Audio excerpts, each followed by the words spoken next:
એલર્જીની સમસ્યા કે જેમાં સતત છીંક આવતી હોય, શરદી બહુ જ રહેતી હોય અને એને કારણે જે છે રોજ કોઈ પણ પ્રકારની એલર્જીની ગોળી લેવી પડતી એવી સમસ્યા 4-5 વર્ષથી સતત હોય, એલર્જી માટે બધા પ્રયત્ન કરે છતાંય ન મળતું અને આયુર્વેદની માત્ર ને માત્ર 3 મહિનાની સારવારથી 100% મટી જાય એવા રમેશભાઈ મારી સાથે છે.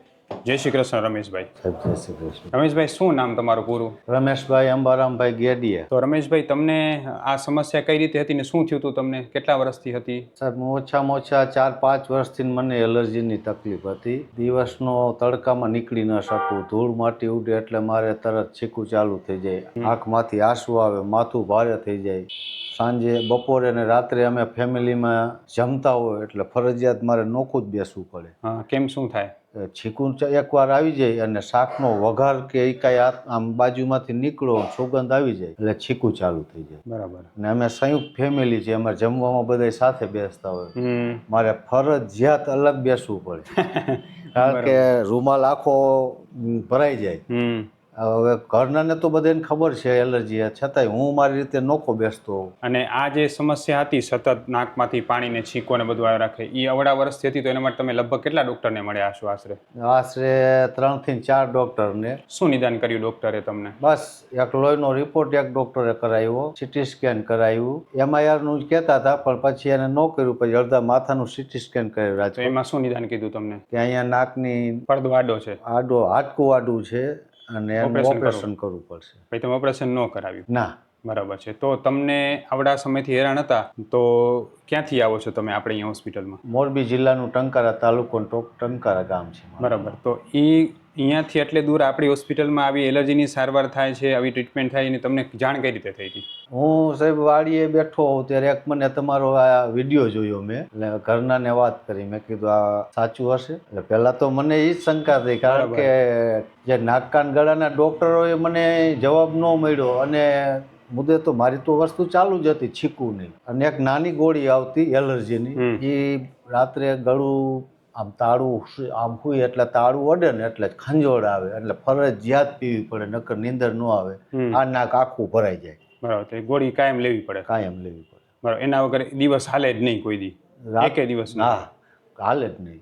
બરાબર. અને એ તો તમને વિશ્વાસ ના આવે તો પછી વિશ્વાસ કેમ બેઠો? એમ તમે કઈ રીતે એવું લાગ્યું કે ચાલો જઈ આવે, એક ધક્કો ખાઈ આવે, એમ કેમ લાગ્યું? એટલે પછી વિડીયો જોતા પછી મેં 2-4 જણાને પૂછ્યું કે અહીંયા જે પંડ્યા સાહેબનું હોસ્પિટલ છે અને આયુર્વેદિક છે, તો અહીંયા કેમ રહેશે? એટલે અહીંના જે લોકલ હતા ને એને રિસ્પોન્સ આપ્યો કે ના સાહેબ, કામ સાહેબનું સારું છે, એકવાર બતાવવું જરૂરી. અને પછી તમે આવ્યા એમ ને? હા. પછી તમારું જે મોબાઈલમાં વિડીયો પાછળ જે સરનામું નહીં હતું, એટલે એ નંબર ઉપર મેં વાત કરી સ્ટાફ સાથે. પછી તમે જ્યારે અહીંયા આવ્યા તો આપણી જે ટ્રીટમેન્ટ થઈ, તમારું નિદાન થયું અને તમે 3 મહિનાની દવા થઈને તમને કેટલા ટકા ફરક લાગે ત્યારે? અત્યારે તો હું સાહેબ ખાલી તમને એવું કહી શકું કે હું તમને મળવા જ આવ્યો છું. એમ ને? 100%? 100%. આ તમારી નજર સામે છે. રાત્રે ઓલી ફરજિયાત ગોળી ખાવી પડતી હતી 3 મહિનાથી ની બધું બંધ. નીતરી એકે દિવસ બંધ કરી શક્યા હતા પેલા 4 વર્ષ? ના, ચાલુ જ. એક દિવસ નો જાય ને એટલે બીજા દિવસે મારે બપોરે, અને ઓલું બીપી જેવી વસ્તુ છે, બધું ભૂલાઈ જાય, પણ એ ગોળી મારે ભૂલાવી ન. હું બહાર જાઉં ને ફરજિયાત આમને કે ઠેલામાં નાખવાની. હા. પછી બીજું બધું? હા, બીજું બધું મારા કપડાં બપડા જે હોય તે પેલા એ ગોળી તો પેલા જ મૂકવાની, નહીતર હાલે નહીં એમ ને? ના, બહાર જાવ એટલે ચાલુ થાય. હવે ક્યાંય સગામાં ગયા હોય ને છીકું ચાલુ થાય, નાકમાંથી સેડા આવે. કેટલી છીકું આવતી એક સાથે? અરે સાહેબ, ક્યારેક તો એમ થઈ જતું દિવાલ હોય માથા ભટકાડું. એમ? માથું ભારે થઈ જાય, શરીરમાં ગરમ ધુવાણો, આંખમાંથી પાણી, સેડા. અને જે પ્રોબ્લેમ થતી એમાં અતિશય ખંજવાળ આવતી એમ ને સાથે સાથે? અરે આ તાળવામાં તો બહુ જ.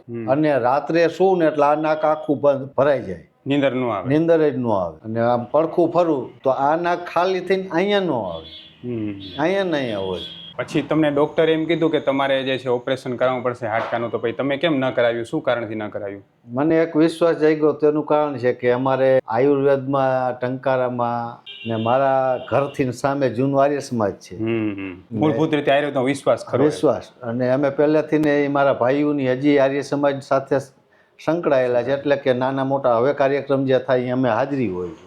બરાબર. હવે તમે જે આ બધી સમસ્યાઓમાં તમે આપણી પાસે આવ્યા અને આપણે દવા શરૂ કરીને એના કેટલા દિવસમાં તમે એલર્જીની ગોળી સાવ બંધ થઈ ગઈ, જે તમે 4-5 વર્ષથી લેતા હતા એમ? અમે પહેલી જ વાર 6, 10, 25 આવ્યા અને 4 દિવસ મેં દવા લીધી કન્ટિન્યુ.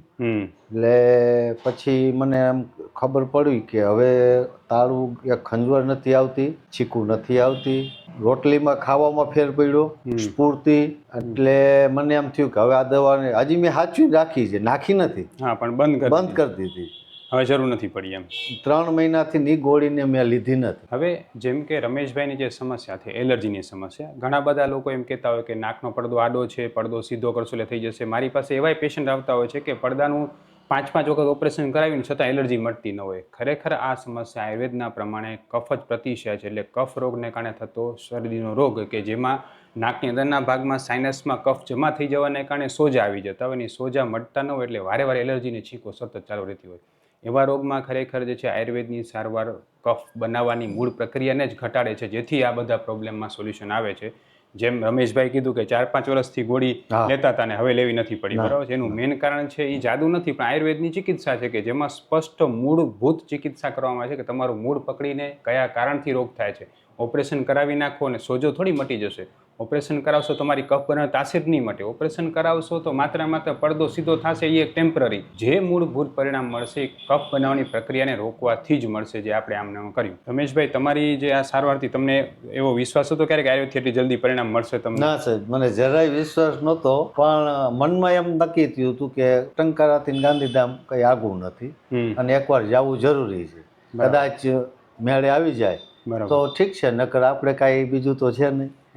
ને એક વિશ્વાસ રાખીને આવ્યા હતા કે કારણ કે આયુર્વેદ તો મને ખ્યાલ છે કે આપણે વાંચતા હોય ઘણી વાર નુસ્ખા એવા કરતા હોય કે આયુર્વેદમાં આ જે તમારો પ્રોબ્લેમ છે એના માટે તમે સમજો 4-5 વર્ષ હેરાન થયા, બરોબર, અને 4-5 ડૉક્ટરને બતાવ્યું હશે, કઈક જાતની ટ્રીટમેન્ટ ને ગોળીઓ, રોજ એક ગોળી ખાવી પડતી, તમે કેટલો ખર્ચો કરી નાખ્યો છે આશરે? સીટી સ્કેન, લોહીનો રિપોર્ટ, અને એ જ એકવાર રાજકોટ ગયો તો ત્યારે જ મારે લગભગ 8,500 થી 9,000 ત્યારે જ થયો. બરાબર છે. એટલે તમે લગભગ ખર્ચાઈ કર્યા હશે, પણ મોરબીમાં બતાવેલ ડૉક્ટરને, નાકાન ગળાને, જે નામી ડૉક્ટર છે, ત્યાં એટલો ખર્ચો થયેલો. એટલે તમે 4-5 વર્ષથી હેરાન હતા, લગભગ 4-5 લગભગ ડૉક્ટરો બતાવ્યા હશે, રોજ એલર્જીની ગોળી ખાવી પડતી, રિપોર્ટ, સીટી સ્કેન, ખર્ચા બધા કર્યા. આપણી દવાથી 3 મહિનામાં જેટલો ફાયદો થયો ક્યાંય ફાયદો થયો છે? ના જી સાહેબ, મને સરસ આનંદ થયો. ને આપણી દવા જેટલી લાગુ પડી એવી કોઈ જગ્યાએ લાગુ પડી છે કે દવા? ના. ને તમારી ગોળી સાવ બંધ થઈ ગઈ. હું ડૉક્ટર વિશાલ પંડ્યા એક MD આયુર્વેદ ડૉક્ટર છું. મેં મારો 10 વર્ષ સુધીનો MD આયુર્વેદનો અભ્યાસ જામનગરની વિશ્વ પ્રસિદ્ધ આયુર્વેદ કોલેજમાંથી કરેલો છે. 2011થી એટલે કે છેલ્લા 13 વર્ષથી હું ગાંધીધામ કચ્છ ખાતે NABH માન્યતા પ્રાપ્ત પંચકર્મા આયુર્વેદ હોસ્પિટલ ચલાવું છું. અમે લોકોએ આયુર્વેદ સારવારથી હજારો દર્દીને સાજા કર્યા છે. તેના વિડીયો રિવ્યૂ અમારા આ જ ફેસબુક, ઇન્સ્ટાગ્રામ કે યુટ્યુબ ચેનલ ઉપર છે, જે જરૂર જોવા અને જાણો કે કેવા જૂના રોગો કેટલા ઝડપથી સાજા થયા છે. અમે 2 રીતે સારવાર કરતા હોઈએ છીએ. સૌથી પહેલાં તો કચ્છ કે એની આસપાસના દર્દીઓએ હોસ્પિટલમાં રૂબરૂ બતાવવા માટે આવવું, અને બીજું કચ્છથી દૂર રહેતા દર્દીઓ માટે ઘર બેઠા ઓનલાઈન દવા પણ મંગાવી શકે છે. વધુ માહિતી માટે નીચેના નંબર ઉપર હાય લખીને વોટ્સએપ કરો, એટલે તમને ફીસ કેટલી છે, કોર્સ કેટલો કરવો પડશે વગેરે માહિતી વોટ્સએપમાં મોકલી આપશું. નહીંતર પેલા ગોળી લેતા હો તોય તકલીફ તો થોડી ઘણી રહેતી જ હશે. ગોળીનો પાવર નીંદર આવે, પછી વળી સવારે ક્યાંય સવાર ઉઠી અને જો એમાં સાહેબ એક હું વાત તમને કહેતાય ભૂલી ગયો કે અત્યારે શિયાળો છે અને સવારે ઉઠીને એટલે રૂમમાંથી બહાર જાય અને બહારનું વાતાવરણ સીધું નાકમાં આવે ને એટલે ચાલો ઠંડક સદી. હા, એટલે હવે એલર્જી માટે ખરેખર કાચના રૂમમાં રહેવાની જરૂર નથી, ધૂળધુમાડાથી દૂર થવાની જરૂર નથી. એલર્જી મટી શકે છે આયુર્વેદના મૂળભૂત સિદ્ધાંતોથી ટ્રીટમેન્ટ કરવાથી. રમેશભાઈ, તમને આપણી દવા ક્યારે ગરમ નહીં પડી ક્યારે ગરમ? ના જી સાહેબ. બીજી દવા તમને થોડી ગરમ પડતી ને? પહેલા એમ થતું કે ગળા બીજી ગોળી પીને સાહેબ એટલે એમ થાય કલાકવાર સૂઈ. પણ આજે આ 3 મહિનાથી હું આપની ત્યાંથી દવા લઉં છું, હું ખેતરે જાઉં છું, કામ કરું છું, તડકો સ્ફૂર્તિ વધી ગઈ હા. બધાની. અને ખાસ એ યાદ રાખજો કે લોકો એમ માનતા હોય કે આયુર્વેદમાં કફની દવા ગરમ હોય છે, પણ એ ખરેખર માન્યતા છે. આયુર્વેદની દવા ગરમ નથી. જો તમારું નિદાન સાચું ન થાય ને તો જ તમને દવા ગરમ પડી શકે.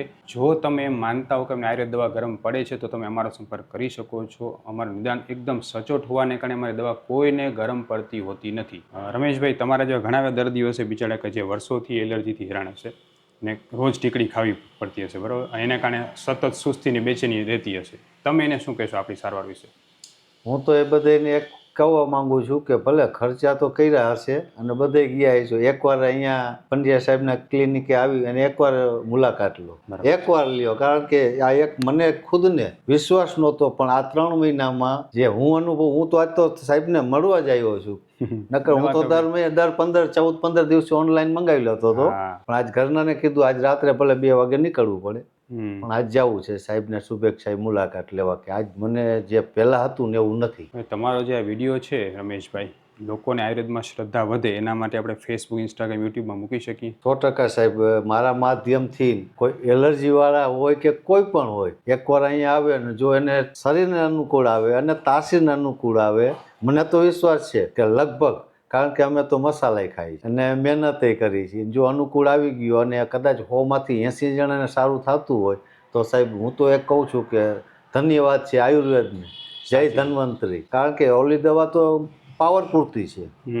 ખૂબ ખૂબ ધન્યવાદ રમેશભાઈ. જય શ્રી કૃષ્ણ. શ્રી કૃષ્ણ.